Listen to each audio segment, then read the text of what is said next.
ಅವಧೂತ ಅಂತಂದರೆ ಮೈಲಿಗೆ ಯಾವುದೂ ಇಲ್ಲ ಅವನಿಗೆ, ತಾರತಮ್ಯ ಯಾವುದೂ ಇಲ್ಲ ಅವನಿಗೆ. ಎಲ್ಲವೂ ಕೂಡ ಒಂದೇ ಅನ್ನುವಂತಹ ಒಂದರ ಬಗ್ಗೆ ಇರುವಂತಹ ಸತ್ಯದ ಬಗ್ಗೆ ಯೋಚನೆ ಮಾಡೋವಂಥ ಇದು ಅದಷ್ಟು ಅವರಲ್ಲಿತ್ತು. ಅವ್ರು ಎದುರು ಮನೇಲಿ ಊಟ ಇಸ್ಕೊಂಡು ನನಗೆ ಕೊಟ್ಟರು. ಆ ಒಂದು 3 ತುತ್ತು ಮತ್ತು ಇನ್ನೊಂದು ಸರ್ತಿ ಕೈ ಹಿಡಿಯೋಕ್ಕೆ ಕೈ ಕೊಡಲಿಲ್ಲ, ಅವ್ರು ಬಾಯಲ್ಲೇ ಹಾಕಿದರು. ಸಾಕು ಹೋಗು, ಹೊರಡು ನಿನ್ನ ಮೇಲೆ ಸೀದಾ ಹೊರಡು ಅಂತ ಹೇಳಿದರು. ಆವತ್ತಿನಿಂದ ಇವತ್ತಿನವರೆಗೂ ಅನ್ನಕ್ಕೆ ಕೊರತೆಯಾಗಿಲ್ಲ. ನಮ್ಮ ಆಶ್ರಮಕ್ಕೆ ಎಷ್ಟು ಜನನೇ ಬರಲಿ, ಯಾರೇ ಬರಲಿ, ಅವರಿಗೊಂದು ಸಮಾಧಾನದ ಮಾತು ಹೇಳಿ ಒಂದು ಊಟ ಹಾಕಿ ಕಳಿಸೋ ಅಷ್ಟು ಶಕ್ತಿ ಪರಮಾತ್ಮ ಕೊಟ್ಟಿದ್ದಾನೆ. ಆ ದಿನ ಎಲೆಕ್ಷನ್ ಚುನಾವಣೆ, ಲೋಕಸಭಾ ಚುನಾವಣೆ ನಡೆದಿತ್ತು. ಕಾಂಗ್ರೆಸ್ ಪಕ್ಷದಿಂದ ರಾಜೀವ್ ಗಾಂಧಿ ಪ್ರೈಮ್ ಮಿನಿಸ್ಟರ್ ಆಗ್ತಾರೆ ಅಂತಕ್ಕಂಥ ಮಾತುಗಳೆಲ್ಲ ಕೇಳಿಬರ್ತಾ ಇತ್ತು. ಹಾಗೆ ಎಲ್ಲ ಊಟಕ್ಕೆ ಕೂತ್ಕೊಂಡಾಗ ಮಾತಾಡ್ತಾಯಿದ್ರು. ಯಾರೊಬ್ಬರು, ನೀನು ಸದ್ಯದಲ್ಲಿ ನಾಳೆ ಪ್ರೈಮ್ ಮಿನಿಸ್ಟರ್ ಆಗ್ತಾರಲ್ಲ ರಾಜೀವ್ ಗಾಂಧಿ ಅಂತ ಒಬ್ಬರಂದರು. ಇವರಲ್ಲಿ ತನಕ ಸುಮ್ಮನೆ ಊಟ ಮಾಡ್ತಾಯಿದ್ದಂತ ಕೂತ್ಕೊಂಡಿದ್ದವರು, ಎಲ್ಲಿದ್ದಾನಪ್ಪ ರಾಜೀವ್ ಗಾಂಧಿ?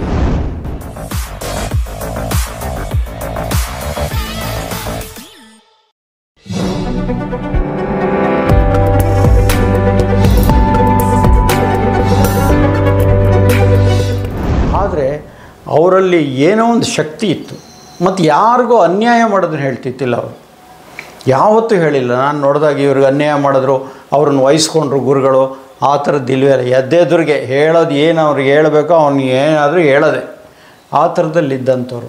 ಹಾಗಾಗಿ ನಾನು ನೋಡಿದಂಥ ನನ್ನ ಜೀವನದಲ್ಲಿ ನೋಡಿರೋ ಅವಧೂತರು ಒಬ್ಬರೇ.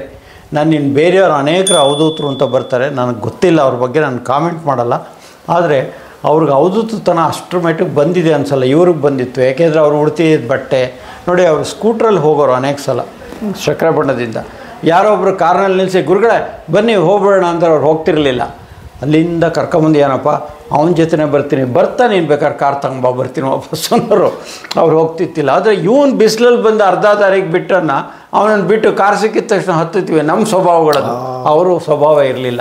ಅವಧೂತ ಅಂತಂದರೆ ಮೈಲಿಗೆ ಯಾವುದೂ ಇಲ್ಲ ಅವನಿಗೆ, ತಾರತಮ್ಯ ಯಾವುದೂ ಇಲ್ಲ ಅವನಿಗೆ. ಎಲ್ಲವೂ ಕೂಡ ಒಂದೇ ಅನ್ನುವಂತಹ ಒಂದರ ಬಗ್ಗೆ ಇರುವಂತಹ ಸತ್ಯದ ಬಗ್ಗೆ ಯೋಚನೆ ಮಾಡೋವಂಥ ಇದು ಅದಷ್ಟು ಅವರಲ್ಲಿತ್ತು.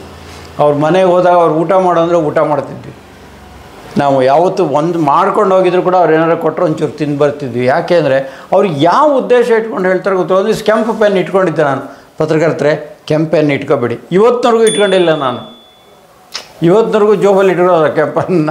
ಎಲ್ಲರೂ ಕೊಟ್ಟರು ಅದನ್ನು ಇಲ್ಲಿರುತ್ತೆ, ಬರೆಯೋಕೆ ಒಂಚೂರು ಇಲ್ಲೇ ಉಪಯೋಗಿಸ್ತೇನೆ ಹೊರತು ನಾನು ಇಟ್ಕೊಂಡು ಹೋಗಲ್ಲ. ಅದು ಯಾಕೆ ಏನು ಹೇಳ್ತಾರೆ ಗೊತ್ತೇ ಇಲ್ಲ. ಅವ್ರನ್ನ ಅಳೆಯೋಷ್ಟು ಶಕ್ತಿ ನನಗಿಲ್ಲ. ಆದರೆ ಅದೊಂಥರ ದೊಡ್ಡ ಹಿಮಾಲಯ ಪರ್ವತ ಇದ್ದಾಗೆ ನಾವೆಲ್ಲ ಸಣ್ಣ. ನನ್ನ ವೇದಿಕೆ ನೀನು ಮಾಡಬೇಕು ಅಂತ ಹೇಳಿದರು. ಯಾಕೆ ಸ್ವಾಮಿ ಈಗ ವೇದಿಕೆ ಅಂತ? ಇಲ್ಲ ನೀನು ನನ್ನ ವೇದಿಕೆ ಮಾಡಬೇಕು ಅಂಥೇಳಿ ನನ್ನ ಮತ್ತು ನಮ್ಮ ಮನೆಯವರಿಂದ ಒಂದು ಒಪ್ಪಂದ ತಗೊಂಡ್ರು, ಪ್ರಾಮಿಸ್ ಮಾಡಿಸ್ಕೊಂಡು ಸ್ವಲ್ಪ ದಿವಸ ಹೋದ ಮೇಲೆ ಒಂದು ಲೆಟ್ರ್ ಬರೆದ್ರು. ಆ ಲೆಟ್ರ್ ಓದಿದ ಮೇಲೆ ಇನ್ನೊಂದು ಅದರೊಳಗೆ ಲೆಟ್ರ್ ಇಟ್ಟಿದ್ದರು, ಇದನ್ನು ಹೊಡಿಬೇಡ, ನಾನು ಕಾಲವಾದ್ಮೇಲೆ ಅದನ್ನು ಹೊಡಿಬೇಕು ಅಂತ ಹೇಳೋದು. ಅದೇ ಥರನೇ ಸರಿ ಜಗನ್ನಾಥ ದೀಕ್ಷಿತ್ರಿಗೂ ಲೆಟ್ರ್ ಬರೆದುಬಿಟ್ಟು ಅವರಿಗೂ 2 ಲೆಟ್ರ್ ಬರೆದು ಅದನ್ನು ನಾನು ಬ್ರಹ್ಮೀಭೂತನ ಆದಮೇಲೆ ಇದನ್ನು ತೆಗಿಬೇಕು ಅಂತಂದು ಬರೆದಿಟ್ಟರು. ಬ್ರಹ್ಮೀಭೂತರು ನಾವೆಲ್ಲ ಹೋಗಿ ಬಂದ್ವಿ ಅಲ್ಲಿಗೆ. ಹೋಗಿ ಬಂದು ಸ್ವಲ್ಪ ದಿವಸಕ್ಕೆ ಜಗನ್ನಾಥ ದೀಕ್ಷಿತರು ಫೋನ್ ಮಾಡಿದರು. ನೋಡಪ್ಪ, ನೀವು ಹೇಳ್ದಂಗೆ ನಿಮ್ಮ ಗುರುಗಳು ಬರೆದ ಲೆಟ್ರನ್ನ ನಾನು ತೆಗೆದೆ, ಅದರಲ್ಲಿ ನಿನ್ನ ಮನೆ ಒಳಗೆ ವೇದಿಕೆ ಮಾಡಬೇಕು ಅಂತಂದು ಬರೀತಾರೆ, ಅವರೇ ಬಂದು ವೇದಿಕೆ ಮಾಡಬೇಕು ಅಂತ ಹೇಳಿದರೆ, ನೀವು ಬಂದು ವೇದಿಕೆ ಮಾಡಿಕೊಡ್ತೀನಿ ನಾನು ಬಂದು ಅಂತ ಹೇಳಿ ನಾವು ತೆಗೆದು ನೋಡಿದ್ವಿ. ಆವಾಗ ಅದೇ ಥರ ಇತ್ತು. ಜಗನ್ನಾಥ ದೀಕ್ಷಿತರು ಬರ್ತಾರೆ, ಇಲ್ಲಿ ವೇದಿಕೆ ಮಾಡಿಸ್ರಿ ಅಂತಂದು ಅವರು ಒಂದು ದಿವಸ ಬಂದು ಇಲ್ಲೊಂದು ವೇದಿಕೆ ಮಾಡಿಕೊಟ್ಟು ಹೋದರು. ಅಷ್ಟೊತ್ತಿಗೆ ಶ್ರೀಕಾಂತಾನಂದ ಗುರುಗಳು ನಮ್ಮ ಜೊತೆಗೆ ಬಂದರು. ಆದರೆ ನಮಗೇನೂ ಇರಲಿಲ್ಲ, ನಾನು ಪೂರಾ ಸೊನ್ನೆನೇ, ಏನು ಮಾಡೋದು ನಮಗೆ ಗೊತ್ತಾಗಲಿಲ್ಲ. ಶ್ರೀಕಾಂತಾನಂದರು ಸಹಕಾರ ಕೊಟ್ಟು ಇವತ್ತು ವೇದಿಕೆ ಆಗಿದೆ, ಇಲ್ಲಿ ಎಲ್ಲ ಬಂದು ಹೋಗ್ತಾಯಿದ್ದಾರೆ. ಗುರುನಾಥರು ಒಂದು ಸಾರಿ ತಕ್ಷಣ ಬಂದು ಹೋಗು ಅಂತ ಹೇಳಿದರು. ಬೆಳಿಗ್ಗೆನೇ ಹೋದೆ.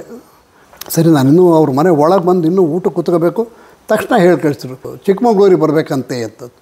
ಅಂದರೆ ಮಲಗಿದರೆ ಎಲ್ಲಿ ಹೋದರು ಅಷ್ಟೊತ್ತಿಗೆ ಅವರು ಚಿಕ್ಕಮಗಳೂರಿಗೆ ಹೊರಟುಬಿಟ್ಟಿದ್ರು. ಅಂಥ ಇದರಲ್ಲೇ ಚಿಕ್ಕಮಗಳೂರಿಗೆ ಹೊರಟುಬಿಟ್ಟಿದ್ರು, ಕಾಲು ನೋವು ಅಂತಂದು ಬಂದು ಕಾರಲ್ಲಿ ಬಂದುಬಿಟ್ಟು ಇಲ್ಲಿ ನಿಂತಿದೆಯಾ ಇಂಥ ಹತ್ರ ಬಾ ಅಂತಂದು ಒಂದು ಲಾಯರ್ ನಾಗರಾಜ್ ಅಂತ ಇದ್ದಾರೆ, ಅವ್ರ ಮನೆಗೆ ಬಾ ಅಂದರು. ಅಲ್ಲಿ ಹೋದ್ವಿ.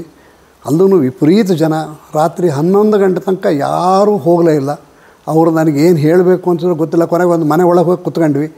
ಅಲ್ಲೂ ಆಗಲಿಲ್ಲ, ಅಲ್ಲೂ ಜನ ಇದ್ದರು. ಅವತ್ತು ಅವ್ರ ಮನೆಯಲ್ಲಿ ಅಷ್ಟು ಜನ ಇದ್ದರೂ ಕೂಡ ನಾನು ಅವ್ರ ಹತ್ರ ಹೋಗೋಕ್ಕೆ ಜನ ಬಿಡ್ತಾ ಇರಲಿಲ್ಲ ನನ್ನ. ಎಲ್ಲಿ ಬಂದು ಕೊನೆಗೆ ಅವ್ರನ್ನೆಲ್ಲ ಕಳಿಸ್ಬಿಡ ಆ ಕಡೆಗೆ ಎಲ್ಲ ಹೋದ್ರು. ಸುಮ್ಮನೆ ಕೂತ್ಕೊಂಡು ಮಧ್ಯೆ ಗುರುನಾಥರು ಕೂತ್ಕೊಂಡಿದ್ರು. ರಾತ್ರಿ 11 ಗಂಟೆ ಆಗಿರೋದು. ಆದರೂ ಕೂಡ ಏನೋ ಮಾತಾಡ್ತಾ ಒಂದು ಸತ್ಸಂಗ ನಡೀತಾ ಇರೋದು. ಕೊನೆಗೆ 11 ಗಂಟೆ ಆಯಿತು. ಮತ್ತೆ ಕರೆದ್ರು, ಬಸ್ ಸಿಕ್ಕಲ್ಲ ನಿನಗೆ, ನೀನು ಹೊರಡಿನ್ನ ಅಂದರು. ಸರಿ ಆಗಲಿ ಅಂತಂದು ಹೊರಡಬೇಕು. ಮತ್ತು ಬಾಯಿಲಿ ಅಂತ ಕರೆದ್ರು. ಅಂದರೆ ಅದು ಯಾಕೆ ಏನು ಅಂತ ಗೊತ್ತಿಲ್ಲ. ನನ್ನ ಪರಿಸ್ಥಿತಿ ಹೆಂಗಿತ್ತು ಅಂತಲ್ಲ ಅವ್ರಿಗೆಲ್ಲ ವಿಷಯ ಗೊತ್ತಿತ್ತು. ಅವನಿಗೆ ಪರಮಾತ್ಮನಿಗೆ ಗೊತ್ತಿದ್ದ ವಿಷಯ ಯಾವುದಿದೆ, ಸೂರ್ಯನೇ ಅವನು ಅಂದಮೇಲೆ ಮತ್ತಿನ್ನೇನೂ ಇಲ್ಲ, ಎಲ್ಲದೂ ಗೊತ್ತಾಗ್ತಿರ್ತದೆ.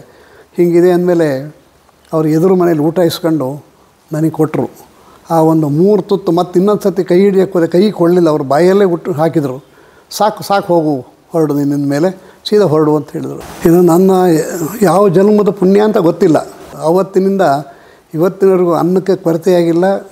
ನಮ್ಮ ಆಶ್ರಮಕ್ಕೆ ಎಷ್ಟು ಜನನೇ ಬರಲಿ, ಯಾರೇ ಬರಲಿ, ಅವರಿಗೊಂದು ಸಮಾಧಾನದ ಮಾತು ಹೇಳಿ ಒಂದು ಊಟ ಹಾಕಿ ಕಳಿಸೋಷ್ಟು ಶಕ್ತಿ ಪರಮಾತ್ಮ ಕೊಟ್ಟಿದ್ದಾನೆ. ಆ ಗುರುನಾಥನ ನಾನು ಈ ಜನ್ಮ ಅಲ್ಲ, ಜನ್ಮಕ್ಕೂ ನಾನು ಮರೆಯೋಕ್ಕೆ ಸಾಧ್ಯ ಇಲ್ಲ. ಅವನೇ ಕೈ ಹಿಡಿದು ನಡೆಸ್ತಾ ಇರೋದು ಅವನೇನೆ. ಈಗ ಅದೇ ನಾವು ಕೈ ಹಿಡಿದ್ರೆ ಗುರು ಬಿಟ್ಬಿಡ್ತಾನೆ, ಆದರೆ ಗುರುನೇ ಕೈ ಹಿಡಿದ್ರೆ ಬಿಡೋದಿಲ್ಲ. ಇದೊಂದು. ಆಮೇಲೆ ನನಗೆ ವಿರಜಾರಂದರು ಅದೇ ತನ ಕೈ ಹಿಡಿದ್ರು. ಇವತ್ತು ಶ್ರೀಕಾಂತ ಗುರುಗಳು ಕೂಡ 2 ಕೈಯೂ ಹಿಡಿದ್ದಾರೆ. ಅವ್ರ ಕೈ ಇವತ್ತರೆಗೂ ಬಿಡ್ತಾ ಇಲ್ಲ. ಪ್ರತಿ ಒಂದು ಇದರಲ್ಲೂ ಕೂಡ ಅವ್ರನ್ನ ನಾನು ಇದು ಮಾಡಬೇಕು. ಈಗ 4 ಜನ ಗುರುಗಳು ನನಗೆ ಗುರು, ಪರಮಗುರು, ಪರಾತ್ಗುರು, ಪರೇಷ್ಠ ಗುರು ಅಂದಾಗ 4 ಜನಗಳು ಇಲ್ಲಿ ಈ ಆಶ್ರಮನ ಇದು ಮಾಡ್ತಾರೆ. ನಾನು ಅವ್ರ ಸೇವಕನಾಗಿ ಇಲ್ಲಿ ವೇದಿಕೆಯನ್ನು ನೋಡ್ಕೊಂಡು ಇವ್ರ ಸೇವೆ ಮಾಡ್ಕೊಂತಿದ್ದೀನಿ. ಇಲ್ಲಿ ನಾನು ಗಮನಿಸಿದ್ದು ಹೇಗಪ್ಪ ಅಂದರೆ, ನನ್ನ ಬಂಧುಗಳೊಬ್ಬರು ಅವರು ಒಟ್ಟಾಗಿ ತುಂಬ ಸ್ನೇಹನೇ ಇತ್ತು. ಒಮ್ಮೆ ನಮ್ಮ ಜನಾಂಗದಲ್ಲಿ ಯಾರೇ ಕೂಡ ತೀರ್ಕೊಂಡ್ರು ಕೂಡ ಅವರನ್ನು ಸ್ಮಶಾನಕ್ಕೆ ಹೋಗಿ ಅಂತ್ಯ ಸಂಸ್ಕಾರ ಮಾಡೋದಕ್ಕೆ ಹೋಗ್ತಾಯಿದ್ದರು. ಹಾಗೆ ಹೋದಂಥ ಸಂದರ್ಭದಲ್ಲಿ ಅವರ ಸ್ನೇಹಿತರು, ಅವರ ಬಂಧುಗಳೊಬ್ಬರು, ಏನಪ್ಪ ನಾನು ನಿಮ್ಮಲ್ಲಿ ಇಲ್ಲೇ ನೋಡೋಂಗಾಯ್ತಲ್ಲ, ಜೊತೆ ಇಲ್ಲೇ ಸ್ಮಶಾನದಲ್ಲಿ ನಾವು ನೋಡ್ತಾ ಇದ್ದೀವಲ್ಲ, ಸೇರ್ಕೊಳ್ಳೋದು ಇಲ್ಲೇ ಆಗ್ಬಿಡ್ತಲ್ಲ ಅಂತ ಅಂದ್ಬಿಟ್ರಂತೆ. ಹಾಗಂದಮೇಲೆ ಅದರೊಳಗೆ ಎಷ್ಟು ಅರ್ಥ ಇದು ಬಂತಾರೆ, ಅವ್ರು ಸ್ಮಶಾನಕ್ಕೆ ಹೋಗೋದೇ ಬಿಟ್ಬಿಟ್ರು. ಅಂದರೆ ನನ್ನ ಕಡೆಯಿಂದ ಯಾರಿಗೂ ಏನು ಅವರೆಲ್ಲರೂ ಅಲ್ಲೆಲ್ಲೇ ಹೋಗಿ ಸೇರ್ಕೊಳ್ಳೋದು ಅಂತನ್ನೋ ಮಾತು ಬಂತಲ್ಲ, ಅದನ್ನು ಅವ್ರು ಯಾವ ಅರ್ಥದಲ್ಲಿ ತಗೊಂಡ್ರು ಅಂದರೆ ಅಲ್ಲಿಗೆ ಹೋಗ್ತಕ್ಕಂಥದ್ದೇ ಬೇಡ. ಈ ಮಟ್ಟದಲ್ಲಿ ಅವರು ಎಲ್ಲವನ್ನು ಬಿಡ್ತಾ ಬಂದರು. ಹುಟ್ಟಂಥ ಪಂಚೆಯೂ ಅಷ್ಟೇ, ಹಾಕಿದಂಥ ಕಾಲಿಗೆ ಚಪ್ಪಲಿ ಕೂಡ ಅಷ್ಟೇ. ಅವರಿಗೆ ದೇಹದ ಮೇಲೆ ವ್ಯಾಮೋಹ ಒಂದೊಂದು ಕ್ಷಣದಲ್ಲಿ ಬಿಡ್ತಾ ಬಂದರು. ಬಿಸಿಲಿರಲಿ, ಮಳೆ ಇರಲಿ, ಒಂದು ಸೊಂಟಕ್ಕೊಂದು ತುಂಡು ಟವಲನ್ನು ಕಟ್ಕೊಳ್ತಾಯಿದ್ರು. ಎಂಥ ಬಿಸಿಲಿದ್ದರೂ ಆ ಬಿಸಿಲನ್ನು ಎಷ್ಟೇ ಕಲ್ಲು ಮುಳ್ಳಿದ್ರು ಅದ್ರ ಮೇಲೆ ಹಾಗೆ ನಡ್ಕೊಂಡು ಹೋಗೋರು. ಅದು ಯಾಕಪ್ಪ ಅಂತಂದರೆ ಅವರ ಮಿತ್ರರೊಬ್ಬರು ಒಮ್ಮೆ ಇವರು ಚಪ್ಪಲಿ ಹಾಕೊಂಬಂದಂಥ ಸಂದರ್ಭದಲ್ಲಿ ಚೆನ್ನಾಗಿದೆ ಕಣೋ, ಇದು ಟಚಲ್ಲ, ನನಗೆ ಕೊಡೋ, ತಕ್ಷಣ ತಂದು ಕೊಟ್ಬಿಟ್ರು. ಅವತ್ತಿಂದ ಅವ್ರು ಬರಿಗಾಲ. ಈ ಥರದ ಒಂದು ವಿಶೇಷವಾದಂಥ ಸ್ಥಿತಿ ಉಂಟಾಗ್ತಾ ಬಂತು. ಒಮ್ಮೆ ನಮ್ಮ ಊರು ಬಂಧುಗಳ ಮನೆಯಲ್ಲಿ ಒಂದು ರಾತ್ರಿ ಊಟಕ್ಕೆ ಸೇರಿಕೊಂಡಿದ್ದು, ಊಟ ಮಾಡ್ತಾಯಿದ್ದು. ನನ್ನ ಚಿಕ್ಕಪ್ಪ, ನಾವು ಎಲ್ಲ ಜೊತೆಯಲ್ಲೇ ಕೂತ್ಕೊಂಡಿದ್ದು ಎಲ್ಲರೂ. ಆ ದಿನ ಎಲೆಕ್ಷನ್ ಚುನಾವಣೆ, ಲೋಕಸಭಾ ಚುನಾವಣೆ ನಡೆದಿತ್ತು. ಕಾಂಗ್ರೆಸ್ ಪಕ್ಷದಿಂದ ರಾಜೀವ್ ಗಾಂಧಿ ಪ್ರೈಮ್ ಮಿನಿಸ್ಟರ್ ಆಗ್ತಾರೆ ಅಂತಕ್ಕಂಥ ಮಾತುಗಳೆಲ್ಲ ಕೇಳಿ ಬರ್ತಾಯಿತ್ತು. ಹಾಗೆ ಎಲ್ಲ ಊಟಕ್ಕೆ ಕೂತ್ಕೊಂಡಾಗ ಮಾತಾಡ್ತಾಯಿದ್ರು. ಯಾರೊಬ್ಬರು, ನೀನು ಸದ್ಯದಲ್ಲಿ ನಾಳೆ ಪ್ರೈಮ್ ಮಿನಿಸ್ಟರ್ ಆಗ್ತಾರಲ್ಲ ರಾಜೀವ್ ಗಾಂಧಿ ಅಂತ ಒಬ್ಬರಂದರು. ಇವರಲ್ಲಿ ತನಕ ಸುಮ್ಮನೆ ಊಟ ಮಾಡ್ತಾಯಿದ್ದಂತ ಕೂತ್ಕೊಂಡಿದ್ದವರು, ಎಲ್ಲಿದ್ದಾನಪ್ಪ ರಾಜೀವ್ ಗಾಂಧಿ ಅಂದರು. ಇದು ನಾನು ಪ್ರತ್ಯಕ್ಷ ನೋಡಿದ್ದು. ಎಲ್ಲರಿಗೂ ಇದೇನು ಹಿಂಗೆ ಹೇಳ್ತೀರಾ, ಏನು ಹೇಳ್ತಿದ್ದೀಯಪ್ಪ, ಎಲ್ಲಿದ್ದಾನೆ ಅಂತಂದರೆ ಇದಾನಲ್ಲ ಅಂತ ಜನಗಳೆಲ್ಲ ಅಂದರು. ಅದೇ ದಿನ ರಾತ್ರಿ 11:30 ಗಂಟೆಗೆ ಶ್ರೀಪೆರಂಬದೂರಿನಲ್ಲಿ ರಾಜೀವ್ ಗಾಂಧಿ ಹತ್ಯೆ ಆಯಿತು. ಬೆಳಿಗ್ಗೆ ಕೇಳಿದ್ರೆ ರಾಜೀವ್ ಗಾಂಧಿ ಇಲ್ಲ. ಅವರು ಅದನ್ನು 2 ಗಂಟೆ ಮುಂಚೆನೇ 9:30 ಸಮಯದಲ್ಲಿ ಅವ್ರು ಹೇಳಿದ್ದಾರೆ, ಇಲ್ಲಿದ್ದಾನೆ ರಾಜೀವ್ ಗಾಂಧಿ ಅಂತ. ಇದು ಹೇಗೆ ಸಾಧ್ಯ ಆಯಿತು? ಕರು ಪೂರ್ತಿ ಕುಡಿದಾದ ಮೇಲೆ, ಹಾಲು ಕುಡಿದಾದ ಮೇಲೆ ಅದು ತೃಪ್ತಿಯಾಗಿ ಈ ಕಡೆಗೆ ಬಂದಮೇಲೆ ಉಳಿದಂಥ ಹಾಲು ಅದು ಬಾಯಿ ಹಾಕಿದ್ದಾಗ ಇದು ಮಾಡಿಬಿಟ್ರಪ್ಪ, ಕರು ಚೆನ್ನಾಗಿ ಹಾಲು ಕುಡಿಲಿ, ಅದು ಕುಡಿದು ಈ ಕಡೆ ಬಂದಮೇಲೆ ಹಾಲು ಕರೆ ಕೊಡ್ರಿ ಅన్నారు. ನಾಯಿಯನ್ನು ತಮ್ಮ ಜೊತೆ ಮಲಗಿಸ್ಕೊಳ್ಳೋರು, ಯಾವ ಪ್ರಾಣಿಗೂ ಹೊಡಿಬಾರ್ದು, ಅದನ್ನು ಎಬ್ಬಿಸಬಾರ್ದು. ಹಾಗೆ ಮಲ್ಕೊಂಡಿದ್ದಾರೆ ಯಾರು ಇದ್ದರೆ ಎಬ್ಬಿಸ್ಬಿಟ್ರಪ್ಪ ಅವ್ರು ಹಾಗೆ ಮಲ್ಕೊಂಡಿರಲಿ, ಚೆನ್ನಾಗಿ ನಿದ್ದೆ ಮಾಡಲಿ ಅಂತ ಹೇಳೋರು.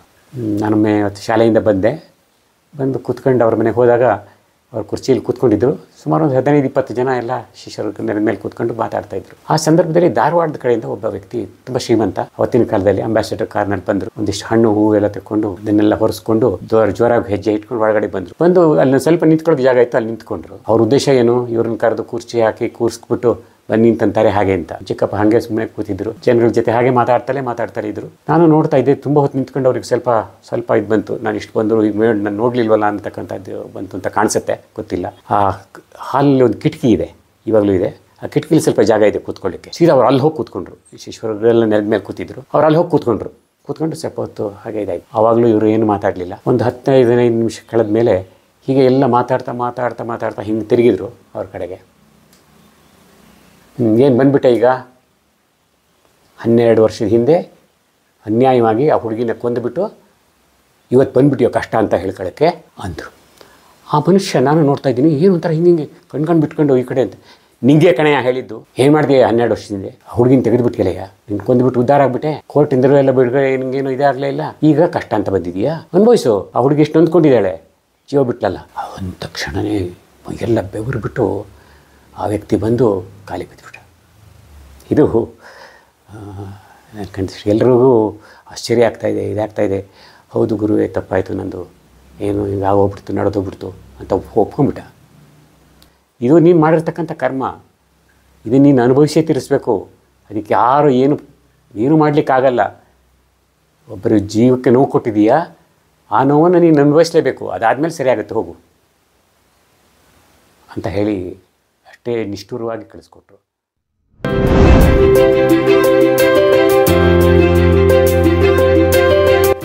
ದಯಮಾಡಿ ಲೈಕ್ ಮಾಡಿ, ಶೇರ್ ಮಾಡಿ, ಸಬ್ಸ್ಕ್ರೈಬ್ ಮಾಡಿ, ಮರೆಯದೆ ಬೆಲ್ ಬಟನ್ ಒತ್ತಿ. ಧನ್ಯವಾದಗಳು.